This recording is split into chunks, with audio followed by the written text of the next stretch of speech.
great question. If I understand the question correctly, it's why is everything feeling absolutely fine, and then suddenly this nagging doubt will pop in and start sowing its seed of discord across our minds. And the simple answer is that's its job. That's its job. That's what it's supposed to do. Our primitive minds are there to look after us. It just wants to protect us. It says, have you considered this? Have you considered this? Have you considered this? The trick is how to say to our subconscious primitive minds that are trying to look after us, yes, I have. I have considered this. I have risk assessed, I have done the training, I have got the contingency plans, thank you very much, you can shut up. The primitive mind will always be trying to look after us. It will be searching for the chinks in our armour where we might have got it wrong. Before I was a rider confidence coach, I was a regular hypnotherapist and psychotherapist working in stress, anxiety, weight loss, smoking. One of the big parts of the smoking script that I'd developed to help people stop smoking was that the chinks in your armour is when you desperately want a cigarette. I only smoke socially, or I only drink socially, or a part of it which is not utterly complete, not I am a non-smoker, I am a non-drinker, I am a sporty person, which comes down to self-identity. If your self-identity is that you are a sporty person, then you won't have trouble sticking to your timetable to get down the gym, and you won't have trouble eating healthily. People who are Olympic athletes, they don't have a problem sorting out their diet, eating what they have to eat, exercising how they need to exercise. People who have been smokers all their lives and then find an incentive out of either inspiration or desperation. Something terrible happens, something great happens, that inspires them to not give up smoking, become a non-smoker, to change that personality. Within any sphere of life, your primitive mind will always be knocking at the door.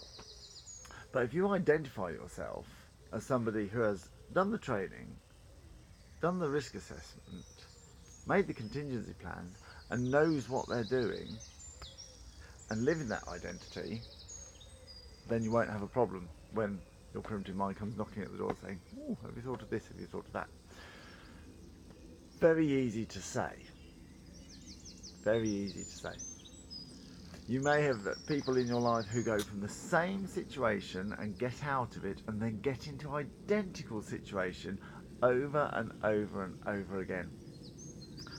This is because there is a certain comfort in the self-identity as a person who is a nervous rider,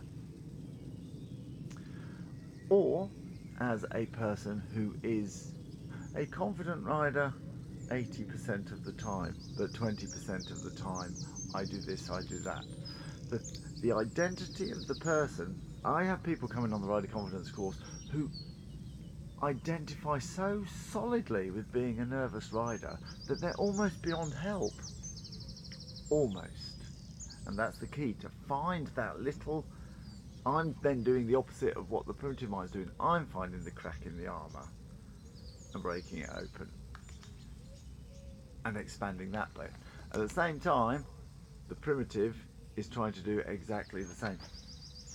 So I have people who very firmly identify that they're nervous riders. I mean, who would do that?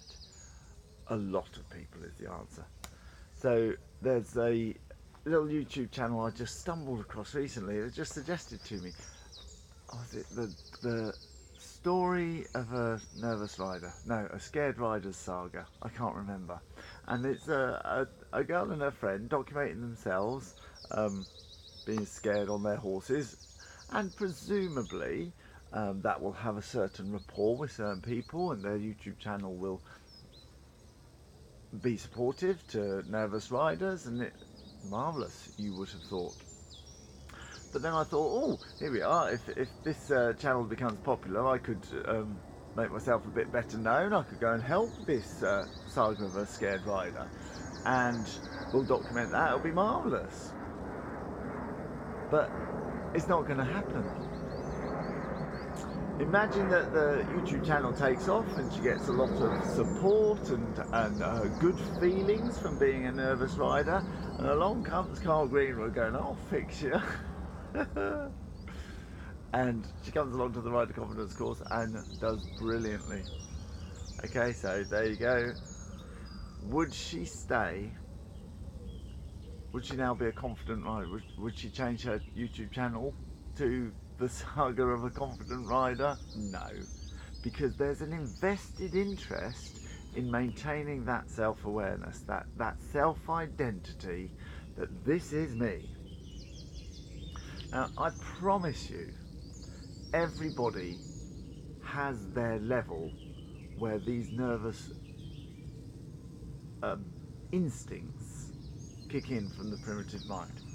So I've just been to a show in Cheshire. I was aware I was going to make this video, and I just, as these occurrences came up to me, thought I can just give a few examples here. Watch this.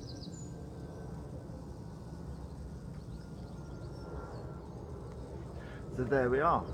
If your identity is a non-smoker, you won't have cravings. If your identity is somebody trying to give it a try, then you will. If your identity is a sporty person, then you will have control over your exercise and diet. If your identity is a non-drinker, then you will have control over the way you plan your social evenings. If your identity is a nervous rider, then you will be a nervous rider. If your identity is an 80% okay and a 20%, it's like an 80% okay and a 20% non-smoker. You're still a smoker. This isn't to say that you should fool yourself that you feel confident in every situation. That's not real life. Real life happens. If the anxiety strikes, the anxiety strikes. It's not the end of the world. It's just a feeling. It's just a feeling. It's not a nice feeling, but the more you dwell on it and go, there it is, there's that 20%, there's that feeling that I don't like, and probably my horse will smell it and bolt. There we are. How many times do you go around going, there's that feeling of confidence, there it is, it's now, yes, I'm doing all right now. A lot less than you go around going, I'm feeling nervous now. But there we are. The self-identity. I see it so often. If you want to identify yourself as somebody who can quite happily ride horses, hope for the best, deal with the rest, deal with feelings of anxiety when you raise your challenges, deal with the lesson plans that you need to put in step to make sure you get acclimatized